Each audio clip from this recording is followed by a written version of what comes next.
I think right now, can you introduce yourself a little bit to our audience? Okay, so I have a dentistry background. That's what my mom wanted me to do, so I did it. I practiced a little bit, multiple different positions within dentistry, from practicing in the clinic to working for the university, building a private practice, and also teaching. Oh yeah, that sounds good. That's very solid. Although a little bit to make my mom happy. Yeah, and finally I found myself when I set up my own career. Because when you are doing something you're passionate about, you don't feel like work. So I did dentistry for about 7 years, I would say, on and off. And 2012, I quit that completely and got into what I'm doing right now. I finished my MBA in Leeds in 2014. Yes. And I set up my business in December 2014. Oh, that's almost at the graduation time. Yeah, right after the ceremony. Basically, I started the whole thing. So during the MBA journey, you were planning everything very solidly. I know exactly I don't want a job. Don't want to go back to dentistry. I wanted to set up something myself, but I don't know how. So it was a very good journey along the study to build my own thing. Quitting what I've been doing for so long was not easy, but in the syllabus, I don't know if you have it now, we have a section called change management. Oh yeah. Yeah. Yes. And it's interesting. I understand a lot from the classes. So I stepped on from my comfort zone and set up something completely new to me. Even though I sort of have some background with it, but still it's an unknown area of having your own business instead of like a hobby or like a part-time. So I told my mom to give me 2 years to try, also to practice what I learned from the MBA. And that was the best decision I've ever made in my life. Oh. And at that time you mentioned that know yourself, find yourself. So I've heard it for several times from different people, successful people, but I always curious about one thing. Which one is the first, which one is the second? Is find yourself firstly and then build your business, or build your business and then find yourself during the way? It's actually an ongoing thing, both of them taking turns. You can't finish one and then completely leave it and then start another. You're always evolving yourself, even when you have already set up your business. You're always finding a new position where you can put yourself in because the world is changing constantly. So you can't stay at where you were when you start. And you have to keep reinventing yourself because there's so many, disruption that comes your way. And I would say, yeah, you just have to keep doing it. And when did you decide that you're going to do the jewelry-related business rather than others? So when I was still in dentistry, my godparents always have their business trip in Asia, and I would go and help them with translation in a lot of the jewelry shows around Asia. So for me, that was just a hobby because I can speak English, Mandarin, Cantonese, and a few other basic languages. And I sort of grew interest over, I would say, 2.5 years. And when you're in a certain industry, if you're not knowing it, there's so many things you couldn't actually translate directly. Oh, yes. So I said, okay, I would like to learn more about diamonds. And that's when my godparents sent me to study in Belgium, in Antwerp. Oh. And to get a proper qualification to grade and know about diamonds. So I studied in Belgium in 2010 for that year. And after that, apart from the Asia shows, I go to all other continents. And it was like eye-opening. I was like, why was I working in a clinic when there's so much going on around the world? But that's also the few years I start to experience a lot of things that you can't learn from previous job or from school. I work with mostly Jewish, male, big guys. And I'm like Asian, tiny, young, female. Minority for them. What's the feeling you To feel? start with, it was quite scary because everybody look at you like, why were you here? Like, what did you do to be here with us? But over the year, I proved myself. Along the way, I try to learn as much as I can without, showing how, incompetent I wasn't. I was actually quite good at my school as well. Oh, So along the way, I basically showed them I deserve a position within the community, and particularly in one of the jewelry show, I saved 2 5-carat diamonds. So all of a sudden, the whole community. Tell me the story more details. That sounds like a movie. We were in a jewelry show that was day 2. And as usual, we have all the CCTV security in, it's in a hall, exhibition hall, and we have the Belgian pavilion that everybody's the people we know back in Antwerp. Oh yeah, I think so. You can let strangers to come in, just have a look. People who come in should be like insider, dealers, wholesaler. And that's 2-person comes in, completely brand new face. We're not familiar. Oh. I was talking to them, and they were asking about 2 5-carat diamonds. So we showed them one. And Is that expensive? I don't have. that time it was about 200K pounds. Oh, that's pretty a lot. Okay. Yeah. I mean, now it's worth more, but then it was about 2011, 10 or 11. Yeah. It was like a long time ago. You can tell they were trying to hide something with their magic hands, like not natural. So I was like, oh, dope, shit. It's okay, we're gonna do that. And what are they trying to do? So I told one of the guys. The security. Yeah. And the community, the Jewish community is very, very tight-knit. So one person know what I was saying, and suddenly you have over 100 Jewish colleagues surrounding the booth. There's no way these few people can leave. No chance.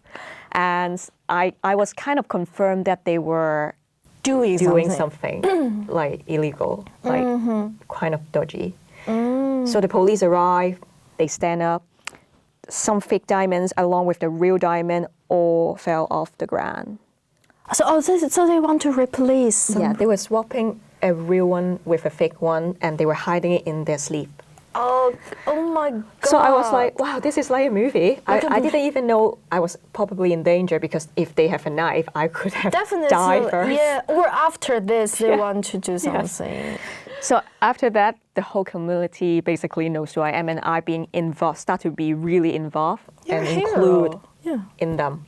So that was also silver lining. So after you doing the MBA, you officially to go into the jewelry business. Yeah. But before that, you were just In between. Yeah, in Sort of between, like, design maybe that's something. a hobby. Maybe that's on this like a sidekick other than dentistry. yeah. And what makes you decide?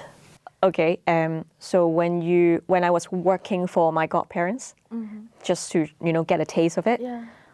I mostly just deal with wholesaler. They don't use it themselves. They sell it off to shops, to brands, to the other people. Yeah.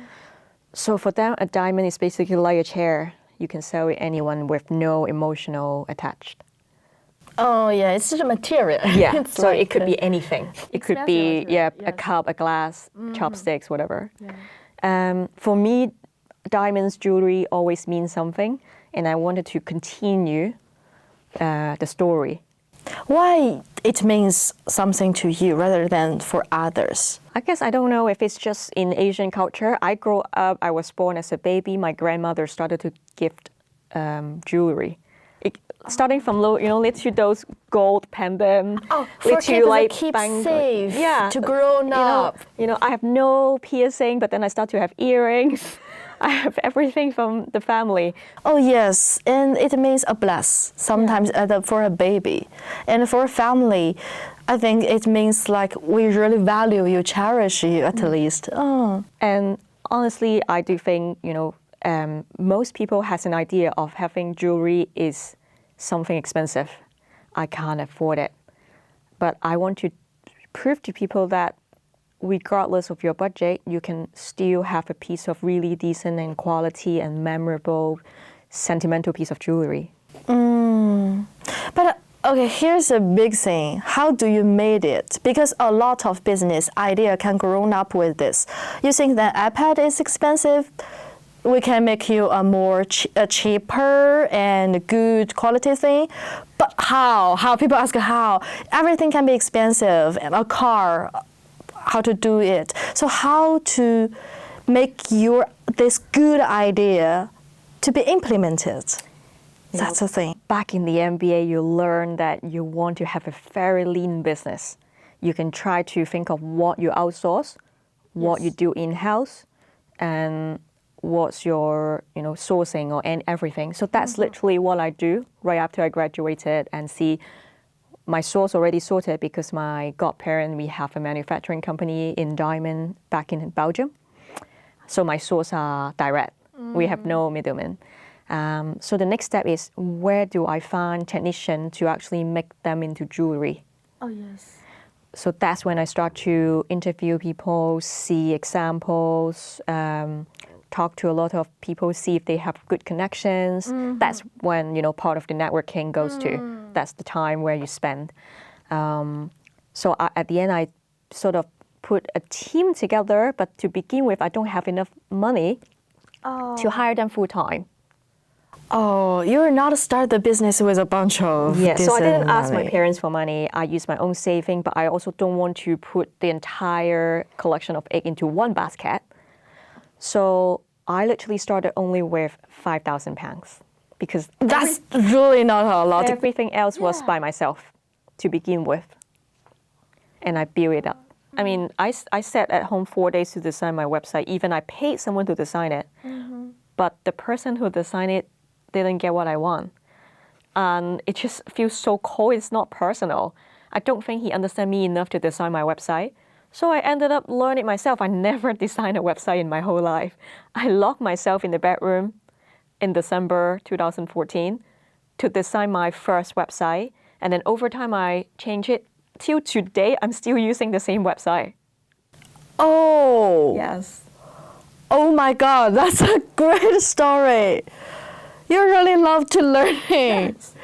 I mean, it's not like the most, amazing website, but that represents me. And it's easy enough to understand by all clients that I want to use the website for. And it's my digital name card. So it's basically represent me. I don't need a genius to design it to make it like an amazing one. And I'm not Amazon.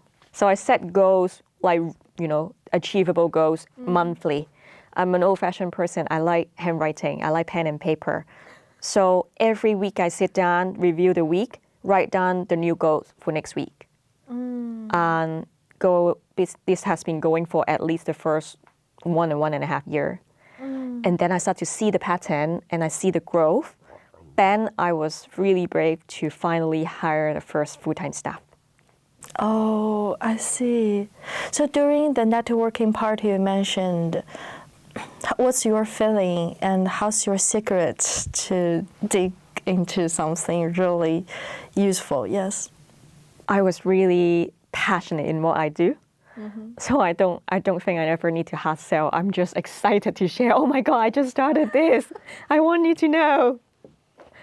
Look at this. No, just kidding. Like, they actually asked me, where did you get things that you're wearing? Because back then I was mostly in Hong Kong to start the business because I based my business in Hong Kong. Good tax reason, efficient, and that's where I was born. So that's essentially become the first choice when I set up the business. And I was putting myself out in the society, attending events, doing interviews, start talking to people. You never know who you meet every day. I've been doing that for 3 years in the beginning, and I stopped it right after that. Why? It's sort of silver lining. It's not really a healthy environment to be with. Because I always see some pictures on magazine. It's like so posh and everything's shining. Every people is like good smile. And I feel like a little bit terrified about it. I don't know why. But on the other hand, I think especially for some young girls, this is really attractive. Yeah, it was. It was, wow. I feel like Christmas every single day. Yeah, you're always invited to all the parties in town. You're seen in magazine. My mom was completely shocked, like, oh, my friend just saw you in the magazine. What's happening? Like, what are you doing? I was like, well, that's, part of the business. Okay. Yeah. So during this kind of events and when you meet new people, usually how do you introduce them about your business? You cannot just standing there and say, yes, I'm Joey, I'm doing a jewelry, and I think you're affordable for it. No, You cannot say that. I don't choose who to talk to. When you go to events like this, sometimes people come talk to you and I just casually say, oh, yeah, I design jewelry, I have a brand, and I also supply diamonds. And because most of the people in Hong Kong are in banking, so suddenly they meet someone that finally not in banking, they're really interested, they're like excited. Oh. I never pay a single dollar in marketing. I never spend money in marketing. First, I was thinking because I'm more on the supply side. Second, I was just wanting to grow the personal brand organically. I don't really want to commercialize it. Why? I mean, there's plenty of competitors in the world, literally. Like you have big brands, small brands, local brands, designer. I'm not trying to. In that red ocean. Yeah, I don't want to do that. I'm, prefer to stay where I am. So that goes back to I have 3 lines of business. Can you introduce the 3 lines more specifically? So the first line is I supply loose polished diamond to wholesaler retailers worldwide. So it's literally just the polished diamond, raw, without setting. And then second line is I design ready-made jewelry to retailers, also worldwide. To begin with, I was my own designer. And then later, when the business got more mature, I have a young girl who studied in Italy, who do really nice sketch and design. So we work together. And then the last one is, which is my favorite, I personally, honestly enjoyed it, is private individuals. But I only do it when someone refer the person to me. Oh, yes.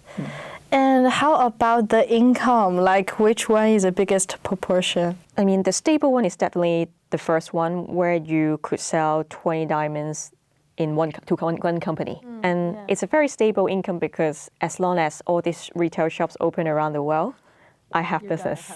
Yeah. But for the third party is your favorite, but now it's not the biggest proportion for the income. I would say in the last few years, it became a very significant income in the company. Oh, cool.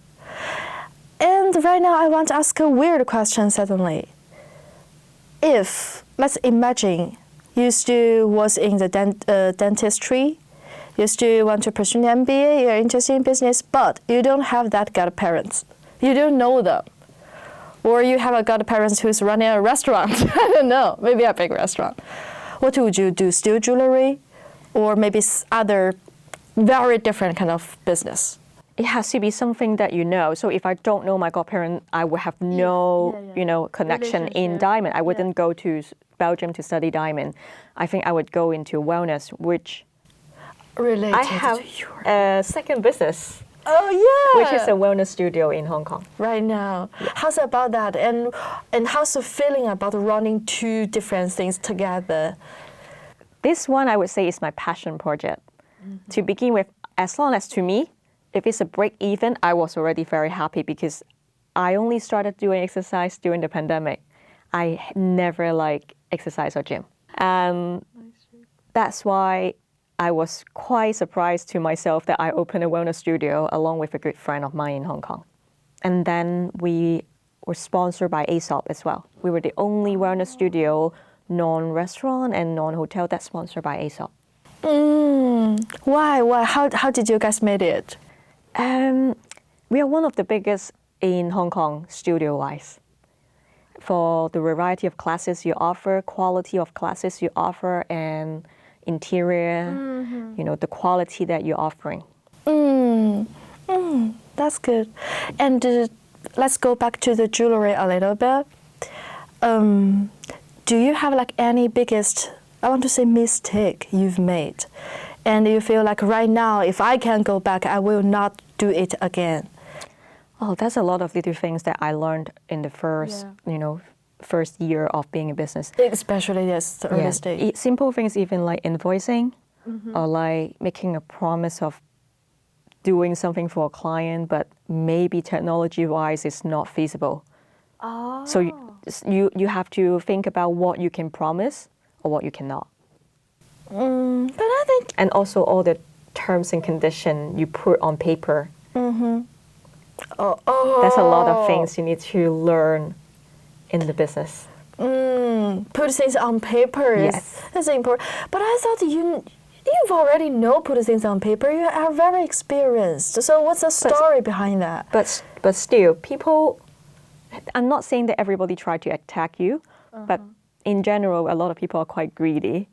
They're trying to squeeze you out of anything.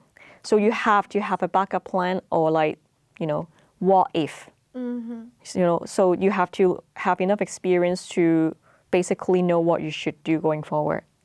So it was like good. I needed those lessons before I can have a very stable, mature business. Oh, yes. What's your other like suggestions for someone just to start their business and maybe they just feel like I'm passionate, but I'm not sure what kind of mistakes I'm gonna do. I'm terrified about the mistakes. I think the important thing is don't afraid to ask. Keep yourself curious. Everybody around you could be a teacher of you. Even when you are not in the same business, but you can always you can always find something that you can learn from that person. Yeah, so I never see myself as a boss or like, oh, I'm so high up, I don't do this. I always sit down with my whole team, we discuss what we're facing and what could happen, and I give them enough freedom to make certain decisions. Especially I travel a lot, so when they work in Hong Kong hours, I could be in Europe, UK, or the US. Yeah. So there's certain autonomy that they have. Without me answering, they know what to do. I think the pandemic also was a really good way to train the team. Yeah, that I was basically in the UK and they were in Hong Kong. We were still running. We didn't stop working during the whole pandemic. And it helped to train us into a very, very good team that we know what we need, we know what to do. And even after the pandemic, I could travel even more to let them do what they need to do. I don't need to worry. And it was basically like a gift. So I'm so happy that I had the chance to change my career. And I would recommend that to anyone. If you know you have a passion that you want to go for, and give yourself some time to go for it, because if not, when you're older, you would just think, I should have done it. Why did I not do it? Because now you would regret. So try not to, have that regret. Yeah, I think I've read a report of a psychologist. They said they have researched for like more than 100 countries and more than like 2,000 people. They find an interesting thing. If you talk about the topic about regret, young people would regret some things they have done. They think for example, I shouldn't say that to my parents. I shouldn't done this to my friends. But if you ask elderly people, they always regret something they've never done. Is that okay? Even just a sex. Some people would say, I'm regretting my whole life I don't have a decent one. I was like, oh my God. So I think the interesting different mindset gonna notice us. Maybe we should think about it, the regret. Yes. So would you regret that you stay in the dentistry for 7 years? Maybe you can start to change it earlier. I mean, what I'm doing right now, a lot of the good experience I actually learned from dentistry though, is the interpersonal skill. Because I talk to so many patients. Growing up, I'm not autism. I'm not like, sort of quiet person, but I just don't like talking to much people. I grew up from sitting only next to the wall in a classroom, to when I get to uni, I like to be sitting at the first desk in front of the teacher, raising my hand all the time. Yes, that's a big change. I remember you told me some stories, really fabulous, about different kinds of jewelry for engagement or for the family thing. Could you tell me the most different one, unique one? I think there are a lot. After making 11 years of jewelry, especially engagement ring for a lot of guys around the world, I have so many funny stories about it. Yeah. Again, because of race, culture, age, Yes. the approach are very, very different. Oh. You have like, I don't want to, categorize them or put them in a box or thing. You have wealthy banking clients, male guy asking very, very expensive and big and just bigger than your eyeball sort of diamond for an engagement ring. Not because it was representing my love. Yeah. It was oh, my girlfriend just like anything big anyway. Dirty. I didn't think about that. It was funny. I was like, okay, so it's not sentimental. It's yeah, if it's not big enough, she won't like it. Oh my God. You should that. buy a plastic one. Plastic one can be really big. And then you have guys oh, I noticed that my girlfriend likes rose gold. I noticed that she doesn't like anything round. So maybe this and that shape would be ideal for an engagement ring. And I wanted it to sort of represent the endless love I gave. Some guys come over so romantic. I was like, oh my God, I'm melting by just listening. Oh. Do you have friends? And I'm thinking about, if I got proposed, I think my goal is not about looking at the jewelry at that second. I mean, after this, I can look at it really. But at the moment, it's just about the relationship between us and everything. So, is there any story about after the girl said yes, and she said something about the jewelry? And it would be really tricky for you. There was one. Only one? Only one. It's a US-based client. The gentleman designed a ring, and I made it exactly what he asked for. He proposed, and she said yes. Yeah.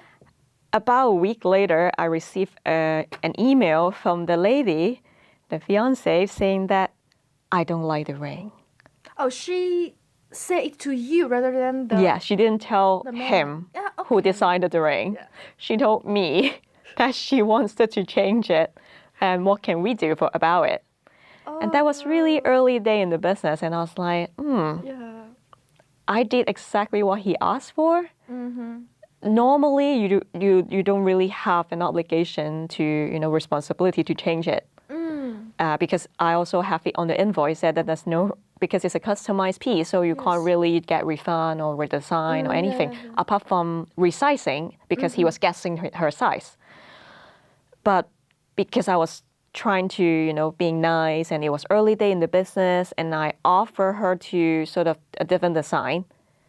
After I consult with a local jeweler where she based, so she has two options: either send it back to me on her cost, she has to pay for it, or she can find someone locally to pick a design that she actually like and give me the quotation. Yes. So how do you communicate with them? Because if you ask, I think if I ask some man randomly right now, what kind of rings you want if you have, if you want to have jewelry for your girlfriend, he gonna say, okay, pretty and maybe red or blue is okay. A lot of them have zero idea about what their girlfriend actually likes, let alone understanding how to pick a diamond.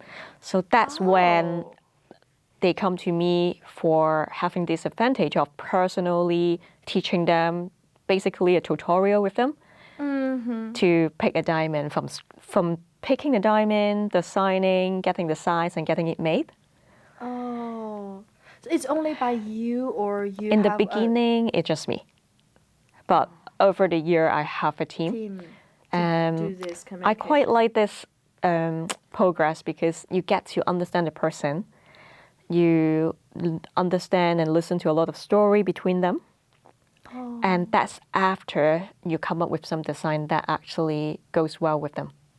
And a lot of time I get, feedback saying the girlfriend was really surprised I have the taste to make a ring and design a ring like this. And I'm like, I'm happy for you to take all this credit because I'm very happy for you guys. So most of them after the engagement ring, they come back for wedding bands as well. Oh, that's good. And more than I could remember, I became a family jeweler for most of them. It's a consistent thing. The whole family became my clients. And how do you choose your designer? Because it sounds like designer is super important. I mean, not just designer, I think the whole team in general. Like staffing is quite hard topic I would say, in all kinds of industry. Yes. Personally, I don't need the smartest one, but you have to be willing to learn, you have to be honest, and I need a good communicator, team player. Because we all want that thing to be done well. We have the same goal. So it's not about competition. It's not about me paying you to do a job. We just want, the same thing. And I want to have a very sort of happy environment for everyone. So we have, regular outings when I go back to Hong Kong. I was there last month for 10 days, and I took them out for like a good big dim sum lunch. So in interview, is there any treats, like 2 or 3 treats? Once you fail, you feel like, okay, I value it. That's it, really good.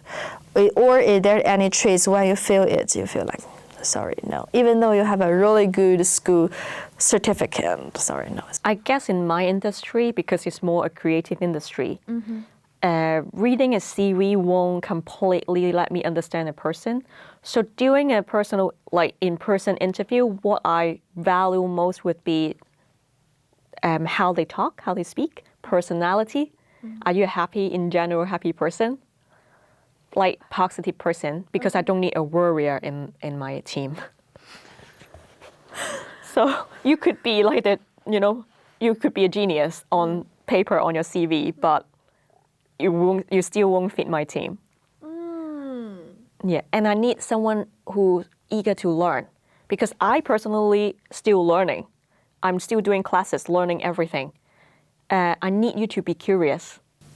And okay, that's a question I'm really curious for. Like, people always say, in interview, everybody say, I love learning, I'm keen on learning. But how to prove it? It's an interview. I cannot, throw you a book and say, do you want to read it, or 3 hours TikTok? Usually what I ask is, what do you do when you're not working? Oh. So I need to know the variety of activities you do. Like personally, I play paddle. I go to most of the motor racing event, which I'm going the next weekend. Like things you do tells a lot about you. Oh, except the professional projects before.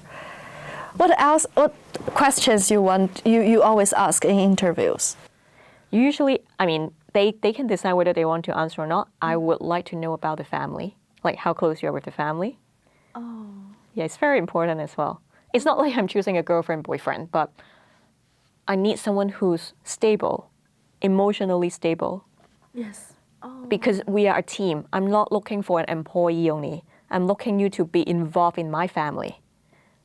So it's a very different, way of choosing staff. So I won't call them my staff. Because that's why I always say we are a team. It's always a we. There's no individual, you or me. Oh, that's so good. And how about the designers? Again, like how do you choose and decide who's gonna be a more consistent designer? Is this still a same goal? Because not just her being the sole designer in the company, she has to work with me, work with the technician. Because the technician would know whether that's feasible or whether the material costs so much that the client won't like it. You could design anything amazing, but In the beauty judgment, yes. Yeah, but if it's not fitting the budget or if the technician say it's not feasible to have that in 3D version, then there's no point to design something that no one can wear. Oh, yes. Yeah, I mean, when I first started, I was in shock when I was with my godfather in an elevator in Antwerp in the office building. He sold a £1 million diamond just in the elevator. And the guy just say yes, and then they are making the deal before signing anything. And that person is wiring the money. I'm like, oh my God, is this how business work? It is really like a movie, especially for some gangster movie. Yeah, right? Yeah. So back then, the business is very basic. Verbally, you promise, people actually fulfill. Nowadays, because the world's changing, so always you need black and white to protect yourself. But honestly, in the beginning, the business, everything is very, very simple. I wish we have that still, but... Yeah, it's changing management. Yes. After, like your parents, your family gave you 2 years, and you just established it pretty well. What's their response? Their feedback? I remember my brother was like, Joey, I'm in shock. Because we have very different personality. Oh, and he is at that kind of office. I'm the rebellious one in the family. He's the very quiet, very good boy, my mom's boy, scholar student. So at that time, you feel like you proved yourself. Right. Yes, because I'm rebellious. And I was like, after 2 years, if I failed, I'll go back to what you want me to do. But if not, then let me be. And I was like, this is the best decision I ever have in my whole life, because I don't think I can ever go back to working for anyone. But I think even though the 2 years have some challenges, you're gonna still make it. Oh yeah, I Yes. made sure. Yeah, you need to want it enough to make something you want happen. No one is gonna give it to you. There's so many chances around, there's so many opportunities, so many help you could grab. But if you don't grab it, then no one's gonna come to you and shove it your way. Do you think you're an ambitious person? I think to begin with, I wasn't. But over the time when you're running a business, you would turn into sort of, I wouldn't say ambitious, but because of the satisfaction you get over time, you sort of want to push yourself to be better. So I would prefer, saying it this way instead of just ambitious, because it's not like a nice word to use. I'm not like aggressive. I'm not, pushing it. I like growth, but every person has a different pace. I just kind of like grow it in a comfortable way, that I feel happier. Do you think you push yourself like heavier or not that pushing yourself? The first few years, I pushed myself really hard. I travel a lot, but a lot of them were for work. Back then in the MBA, every weekend I studied my ass off because I was one of the 2 students that didn't have a business background. Me and the other 1 student were both in healthcare background. Yeah, so it was not easy for me to do the MBA. I remember 2 weeks into the induction week, I go home, I actually cried. I was like, I have no idea why I'm here. I didn't want to continue the MBA. I don't care about, I already paid for it. I just want to, quit. That was how tough I feel it was. But then my partner sort of encouraged me to stay. And then my mom was like, well, you already started. Give it a go. If not, you can stop after the first semester. And then I stayed because the more I learn in the MBA, the more amazing I feel. It's not just about what you learn on the book. It's about personal development. And again, because I'm rebellious, I compare to myself. I don't compare myself to anyone.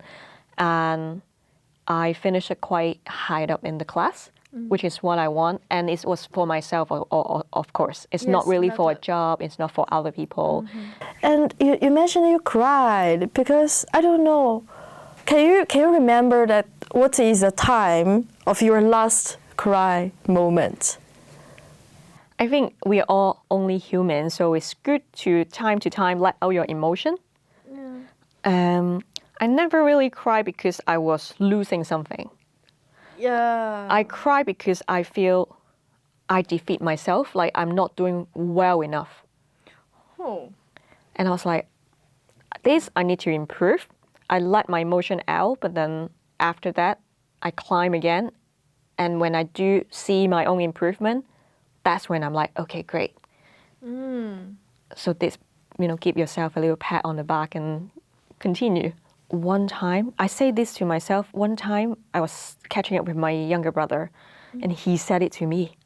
Oh. Because he see the changes, from when I started to now.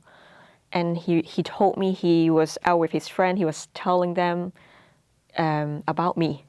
Oh. And I was like, oh, wow, that's when I feel like that's the satisfaction. Yes, and you're a role Yeah, model that's of the family. priceless. Because my scholarship brother is actually proud of me. Definitely. Yeah. And Yeah, then- being recognized by people, obviously good. Being, looked up by your own younger brother in the family, that's actually, for me, is quite important. What if there is a guy want to be an entrepreneur right now, but he or she maybe is not have that rebellious personality, and maybe because I see some people like this, they have a good idea, but they are pretty hesitating about how to implement it, but they want to do something. They think it's at least better than in office. Will you encourage this kind of students or young people to say, okay, start your business, or hold on one second, you need to figure it out? I think it's nice to tell them first, if you like this, if you're to go forward, what's the worst scenario could happen? If you can bear that risk, if you can bear the consequence, then there is no one stopping you. But if you said, no, I can't, then what you can adjust to achieve the same or similar goal. So you can do it step by step. Like again, pen and paper, you write down the stage, what stage you can achieve on your own, and what other help you might need, and where can you get those help. So it's always writing, because every time you write, you realize that you want to change something. Because typing is not the same. Oh, that's a great thing. What is the things changed during the 11 years, and what is the things that still stay in there for your self-development thing, especially, not for business? I do have an inner child in me. So for me, working, obviously, everybody looks so serious, so sit uptight and stuff. But you need to have fun. You need to tell yourself this is fun. If not, there's no point to pursue this career. Some people say for money. I mean, if that's your, encouragement or a little push, then great. But for me, I need work-life balance. That's my goal. You could earn most money in the world, but if you're not happy, that means nothing to me. I need healthy and happy, that's all. Yeah, my kind of luxury is like one day I can just wake up whatever time I want, go to whatever restaurant I want, and I can travel without looking at, the price of the ticket. And I just, I want to go, let's go. That's luxury. Not because you have all the money in the world with no class, no taste, no friends. So that is a thing that you stays in your heart, never change. Yeah, just be yourself. I don't care if you are very famous. I don't care if you are, being hated by everyone. There's always a reason why, and you can ask yourself why. You obviously over few years you will develop maybe enemies. Maybe they're jealous about your business, or maybe they just don't like something. It could be anything. But stay true to yourself, because you don't need to report to them. You're doing your own thing. You only need to report to yourself. You're not doing anything illegal or like harming anyone, the environment, then there's nothing to worry. And you mentioned about the wealth and happiness. Because I think a lot of audience gonna assume you know a lot of wealthy people, And we always want to imagine how happiness they are. what's their life? Honestly, it's not happy. A lot of the people I know, obviously I'm not naming any of them, but Definitely, yeah. it's a lot of loneliness among all these people. Like personally, I have friends from top 100 wealthiest list to living in a council estate. For me, they're exactly the same because I value personality. We're not swapping bank accounts. So I don't see what's the point, what's the difference between, only rich you know, friend. I prefer to have, healthy friendship. It doesn't matter if we having tea in a normal cafe or in a hotel because I'm actually treasuring the time I'm spending with you. And you mentioned these wealthy people are lonely. Lonely for... Because What? the people they attach are the wrong crowd.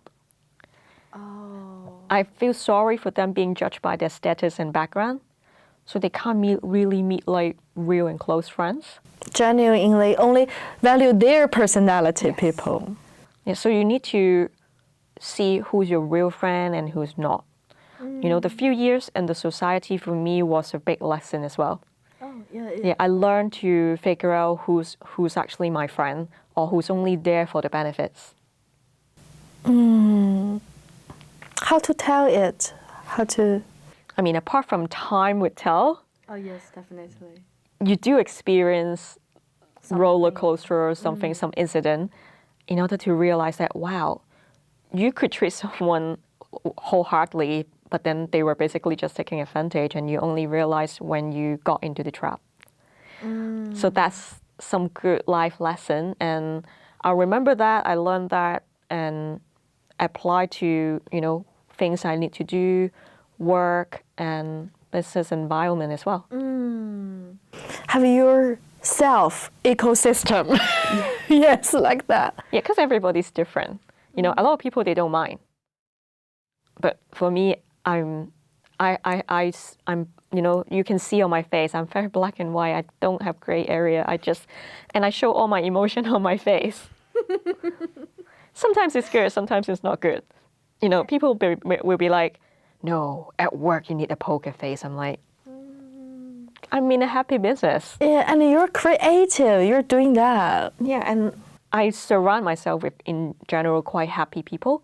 Especially even clients come to me, they're either celebrating something, surprising someone, they love something, creating something that, gonna be a family heirloom. It's always happy, it's always positive. And I guess depends on the industry you're in, you need to try to figure out what makes you happy to stay in that particular industry apart from just getting a paycheck. Yeah. So go back to the business side a little bit. Is there any biggest challenge for you? I mean, real big, I don't think you have a real big thing like cash flow just to have some big issue or something. But is there any challenge, somehow the bigger challenge compared to now the stable thing for you? I think challenge is mostly at the beginning when I'm one-man bank. I'm the cleaner, the secretary, answering the phone, doing the finance, designing, basically everything. And it was very hard to basically divide my time into different things. But that's when you actually learn most things so that when I have the team, they know what I've been through and I know what they need to do. Yes, that's important. Yeah, and when you talk with them, you know the details. Yeah, I mean, and now also I know what is good for outsourcing. So I don't do my finance and accounting anymore. I have an accountant. But you only reach to a certain level before you can see, oh, this is worth doing it myself or this is worth someone else to do it. So do you suggest to some new entrepreneurs that going through everything by yourself, at least at the first stage? In the beginning. Even though you have a bunch of money, you can hire people very immediately, right? Yeah, I mean, I literally grow my baby from ground zero, nothing, to now sustaining my whole life the last 11 years. I have no debt, no, I don't need to borrow money. And I am happy to see the growth, and the satisfaction so far was priceless. And all the relationship and friendship I actually have along the last 11 years was amazing. Oh, yes. Yeah, I became some good friends with some of the clients. It was from nowhere and unexpected, and it was really, really nice. About the supplier side for the big brand, how do you make them trust in you to buy your stuff? I personally go see them. Obviously, the best would be if you have a connection, great. If you don't, then you literally go with your name card and tell them where you're from, like you just came out of nowhere. So you have to meet them in person, a very serious kind of networking. Give them, a chance to see if we can do at least one deal. And if you're happy, we can continue. If not, then okay, you don't have to see me again. And that's why also it's important for me to attend those society events, because people start to know who I am. And for this supply thing, I think for them, they have a lot of options. So it's more like they have a bigger, the buyer power. Yeah. Is that right? And do you have any suggestions or secrets for other entrepreneurs if they are in the same position to negotiate, to persuade them? So I think it again goes back to interpersonal skill or the relationship you build, because they're not just buying the product, they're also buying, people, loyalty, integrity, and actual friendship. Oh. Yeah, it's not just about the business a lot of time. So the reputation is really important. Yeah. So let's go back to the brand story. It's always important. So I think what is more important to you, the draftsmanship or the narrative, and what's the core of your brand story? Okay, so the background of my brand was initially I wanted just my name, but it's so cliche, so simple, too simple. So I was thinking what I should use, because maybe in the future I want to sell the company and I can just sell my own name. So I named my company Ma Petite J. So people who know me, J stand for Joey. People who doesn't know me, J stand for jewelry. And I studied in Belgium, so we speak French. I'm on the French side of Belgium. So Ma Petite is my little. So my mom growing up used to call me Little J.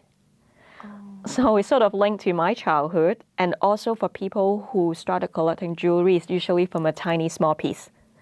So that's a differentiator with others. So I wanted to have the brand as something, even you are sort of earning your first paycheck or getting your first piece of jewelry, you start from little and then you can grow to a bigger one.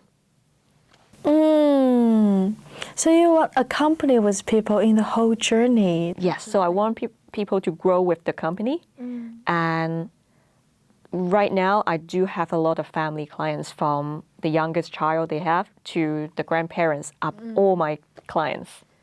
Do you have any story about a young female girl client come to you to say, it's my first salary or something? I do, and we made a really nice, very simple diamond classic pendant for her to wear every day. Oh, yeah, it's just really something sentimental. It doesn't have to be the biggest, but she'll always remember that's the first gift, first piece of decent jewelry she got when she started to earn money. There's a little thing about the industry inside. How do you think the jewelry industry has changed in the past years? Like the customer behaviors or anything materials? Yeah, so I would say the last 10 years has changed so much. You start to have lab-grown diamonds. You have clients coming to ask me what's the difference and why the price is such a contrast. Or is it worth investing or getting it? And you have new technology, because in the old days, diamonds were cut by another diamonds by a technician. And nowadays, you can have a machine. You put a rough diamond in, the machine actually calculate the maximum amount of value that this diamond can become. So it was like fascinating with the growth of technology, people's understanding into diamonds, behavior, and budget. And I'm not sure if it is right, because recently, like 5 years, because of pandemic or Trump, sorry, I think the whole economy is just changing a lot. Will it impact on the jewelry industry? I think I'm one of the very lucky one because I have more businesses during the pandemic. I guess because people saved the money from traveling, from shopping because no shops were open. And a lot of people got engaged and want to get presents for families and girlfriends, partners. So during the pandemic, I was actually quite busy, and thank God I have a really reliable team that's still working.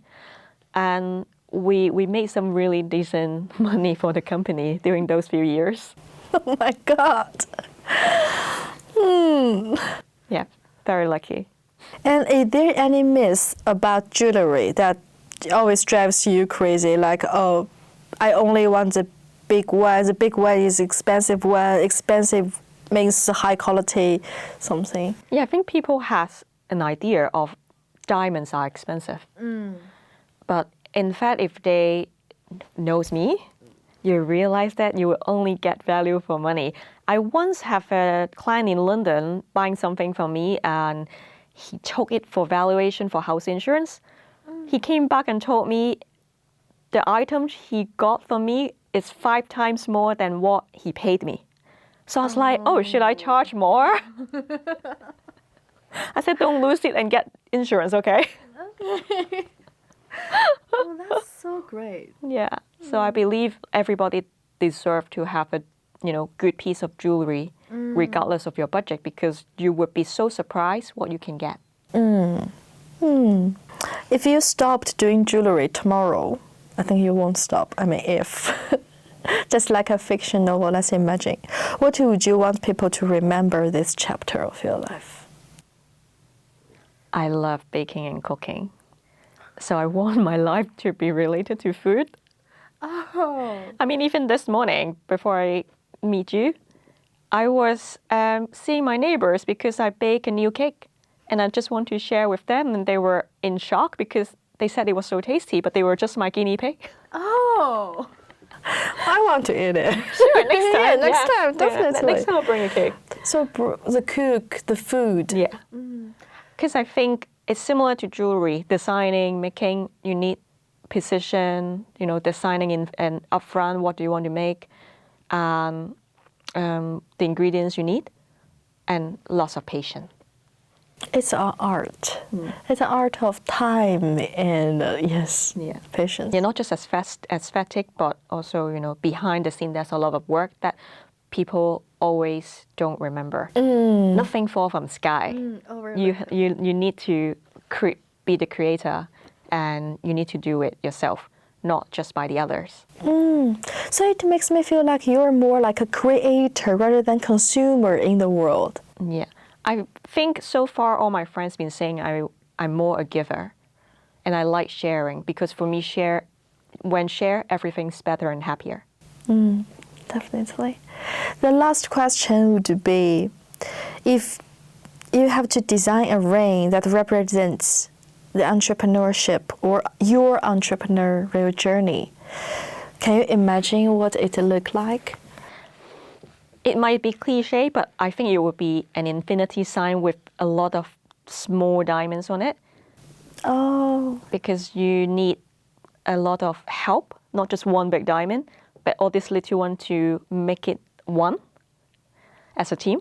Yes. And the support. Yes. And the chance and opportunity in the future is endless. So it's infinity. Okay, I think someday we can see it, maybe. Maybe. You will definitely design it for yourself. Thank you. Thank you, Joey. Thank you. Thank you. Oh, that's so nice.